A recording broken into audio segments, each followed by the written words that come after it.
Thank you, Joe. For the record, the working group on democratization, which was run by Karl Heinz, who is here, and Monica, who is not, in my recollection, was the largest of the working groups. You can draw any conclusion from that you would like.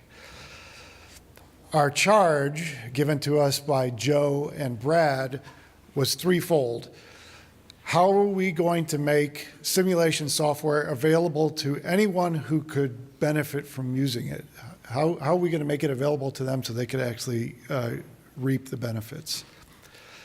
How are we going to get it into the hands of current non-users specifically, both within existing organizations, people who can do simulation but just aren't now, or what we would call new, a non-traditional user of simulation, maybe from a small and medium-sized business or something like that.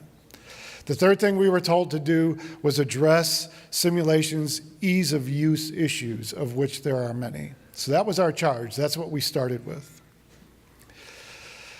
One thing I found interesting when I went back and listened to the 3-hour recording of our session, and thank you for that, Joe, you owe me a beer for doing that,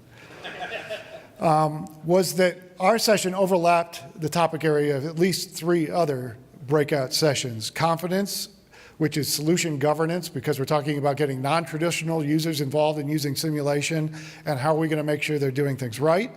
The business challenges as they pertain to licensing and cost. How are we going to address that? And then heterogeneous models, that issue came up about how we're going to exchange data back and forth between all this software that we're going to ask a lot more people to start using. I just thought that was interesting as well, that this, even though we were confined to democratization, we leaked out into a number of other areas of the working groups.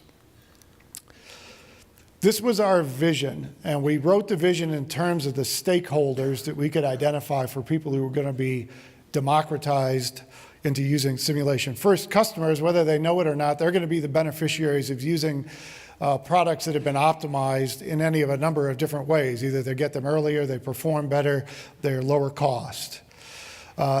Design organizations, people who are building these products, are going to benefit from the fact that they're going to have a well-defined ROI for why they're going to use simulation and how they're going to put it into effect. And the actual users, the people who are running these codes, are going to have that flexibility and confidence that they can use the simulation tools effectively within their job role. So those were our 3 stakeholders that we identified that we wanted to keep in mind for our vision that we wanted to treat long-term going forward. Our actual goal that we set out for ourselves was a little bit more specific. We wanted to grow the use of simulation software by a factor of 10 in 5 years. And again, that would be inside and outside of engineering, again, by allowing anyone who could benefit from its use to be able to do so. That could be largely from the new category of small and medium businesses who aren't currently using simulation who could, but also the Fortune 1000 will probably benefit from this as well, because one thing we think it could do is break that logjam that Joe referred to as all the expert users. They're the narrow part of the pipe right now in getting simulation done. So I put this quote in here from Winston Churchill. This is kind of how our session went.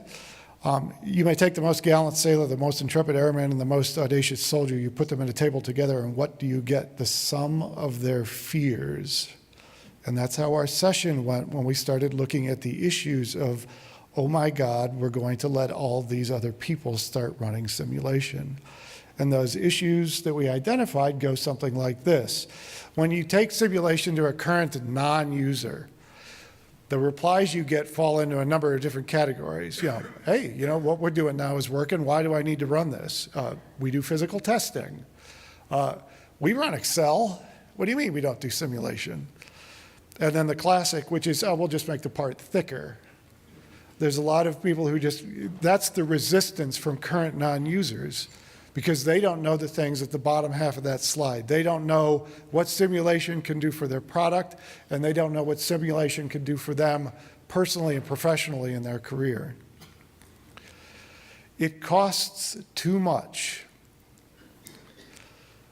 There is, Edward Tufte says when you talk about numbers, You should always ask the question, compared to what?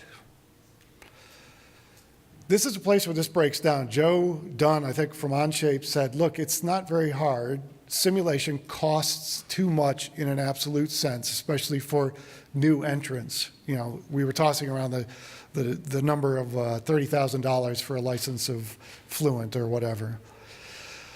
Then they need the computer to run it on. They need the expertise to develop the results, look at the results, interpret the results. But we look at that through the lens of today's current use of simulation software. It's annual lease licensing, it's on-premise computing, and it requires an expert to use. And for democratization, that doesn't necessarily have to be the case going forward. What are the other barriers here? It's too hard to use. That's true. It requires CAE and subject matter expertise to be able to run the tool and interpret the results.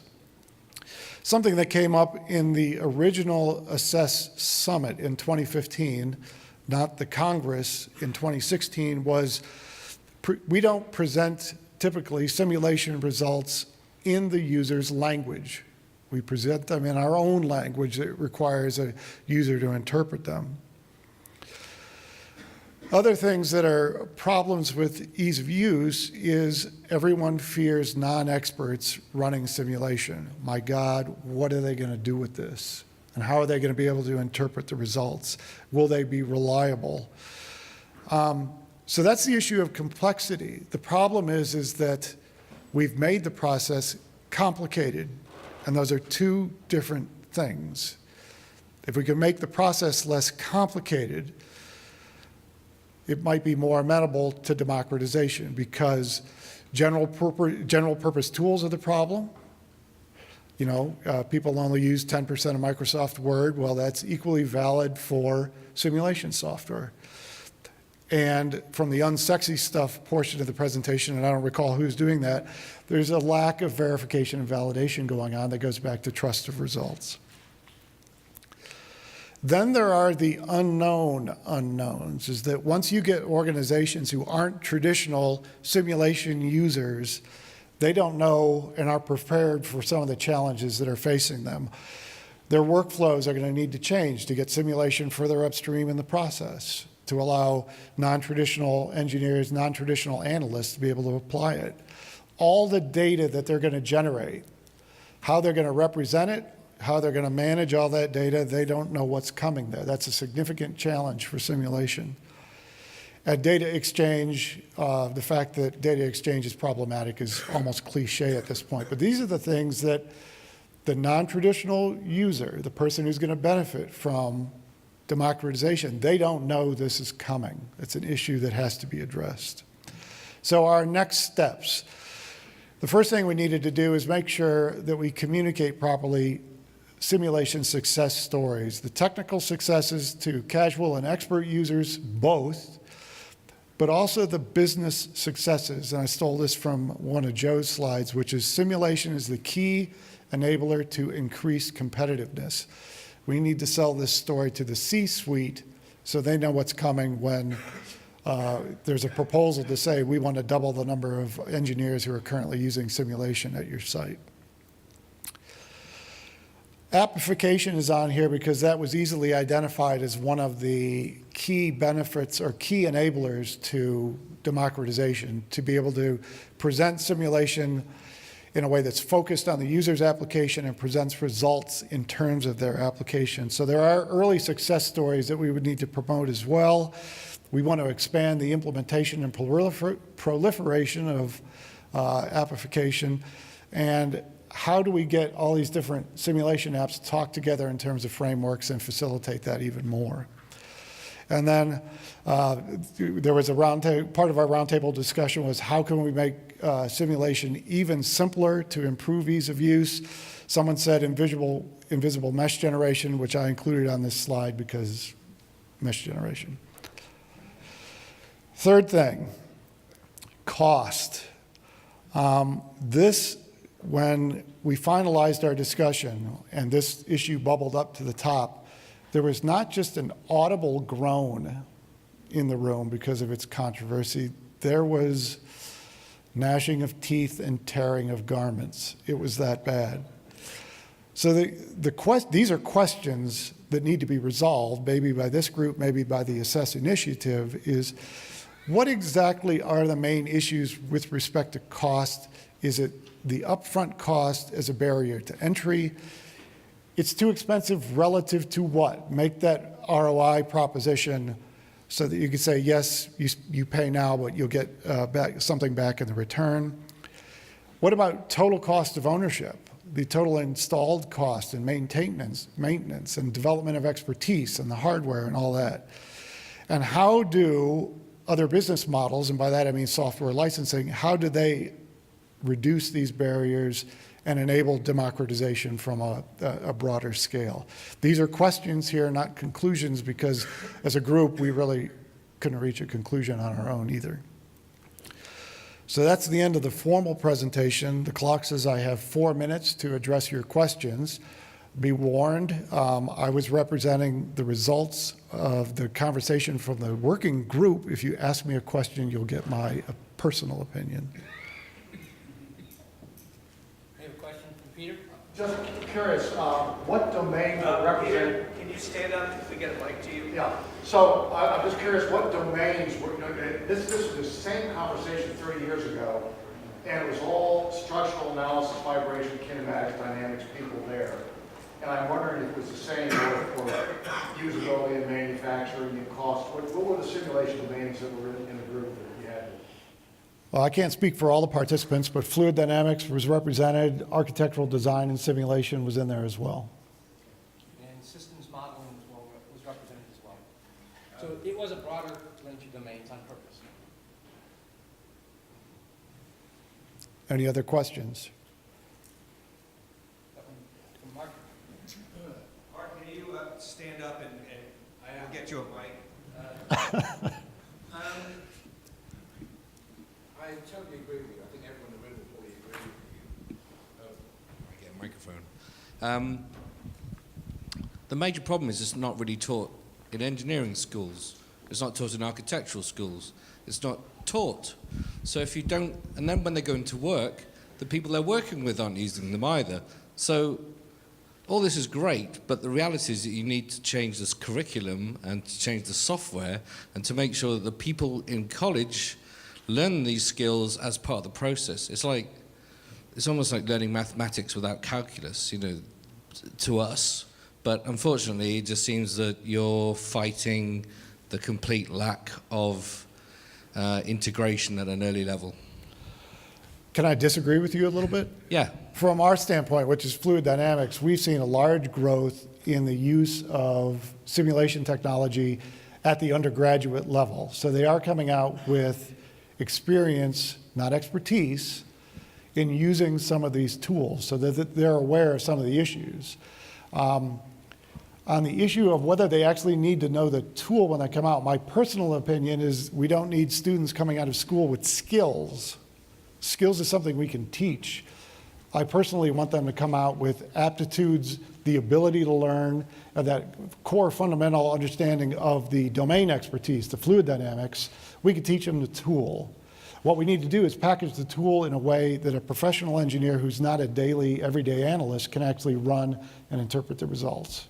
So I see what you're saying, but at least from my domain, which is fluid dynamics, we're seeing more of that at the college level.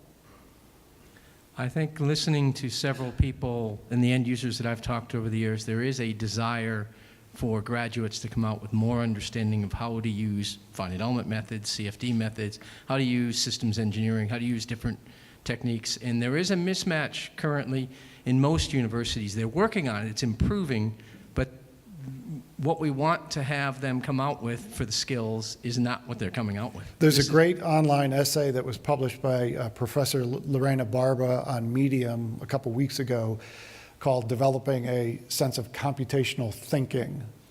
It's a good read. I recommend that you can Google for it. We have one more question. So I had a really quick, I had a professor in college, and we were talking about simulation and whatnot, and he's like garbage in, garbage out. And so the question that I didn't hear really discussed is how do you automate or facilitate common sense in applying loads and in ensuring that you're not making a garbage simulation. There are two of the things in the presentation that were briefly touched on that address that. One is verification and validation, to make sure that everyone understands the applicability of the tool, the range of problems to which it can be applied, and the expected type of results. The other part was application, is that the implied instruction when you're developing a simulation application for, a sim app for a targeted application, is that you limit the scope of inputs that can be applied to it, to focus it on what we know works and what works for that particular type of product or widget. Or another way of looking at it is, as long as it's general purpose, it can do anything. There's no way to describe and capture and prevent them from making mistakes. It's by enabling the knowledge and limiting it to a particular scope that you can actually then add intelligence.